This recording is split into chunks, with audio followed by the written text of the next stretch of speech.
My name is Arthur Collins, and I'm 74 years old. 3 months ago, I heard those words that quietly rearrange your entire life. Stage 3 pancreatic cancer. The doctor's office smelled like disinfectant and coffee that had been sitting out too long. She explained treatments, timelines, probabilities. I just nodded like I understood. But honestly, none of it really registered. What went through my mind wasn't fear. It wasn't anger. It was this calm and settling thought. So this is the chapter where everything gets real. Here's something no one warns you about. The first week after a diagnosis like this, you just function. You tell your family. You schedule appointments. You Google things you absolutely shouldn't Google. You're on autopilot. But the second week, that's when it breaks you.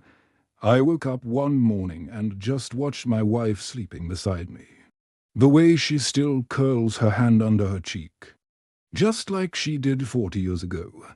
And I started crying quietly, so I wouldn't wake her. Not because I was afraid to die, but because I could suddenly see my entire life from above, like a map, and all the places where I chose comfort over meaning.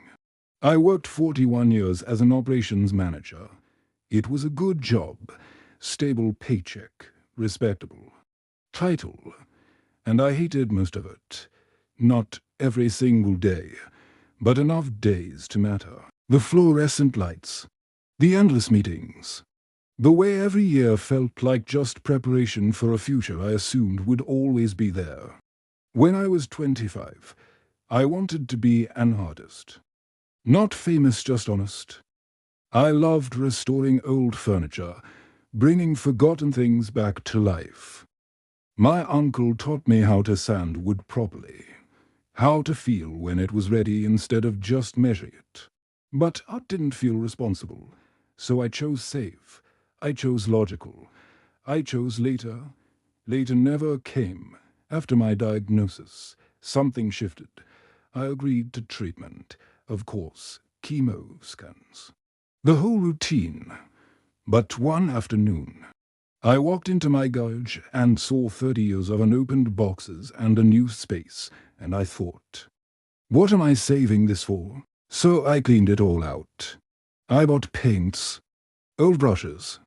I started restoring a broken rocking chair that had been sitting there since my daughter was in high school. My wife thought I was exhausted, and she was right. Some days I can barely stand. But on the days I can work, even for just 1 hour, I feel alive in a way I forgot was possible. Last month, I finished a small cabinet from my grandson. The joints aren't perfect. My hands shake now. But it's real. It exists because I showed up. Cancer teaches you something brutal and honest. You don't have unlimited time to become yourself. When you're young, you think there's always more road ahead, even at 60. You tell yourself, I'll get to it. But sometimes tomorrow comes with conditions. Sometimes it doesn't come at all. The regrets that hurt the most aren't the dramatic ones. They're quiet. The conversations you postponed. The weekends you worked instead of lived. The hobbies you told yourself were childish. My son visited recently. We sat in my workshop, and I showed him how to restore a chair leg properly. He looked at me and said, Dad, I didn't know you could do this. That sentence hurt more than the chemo ever has. We're all temporary. Every single one of us. Some people just get reminded sooner. And once you accept that, something strange happens. You stop wasting time on things that don't matter. I don't argue. Anymore. I don't chase approval. I don't care who's doing better than me. I care about conversations. I care about creating something real. I care about being present. If you're watching this and thinking, that's sad. But it doesn't apply to me. It does. You don't need a diagnosis to start living. You need honesty. Ask yourself this truly. Are you building a life or just maintaining one?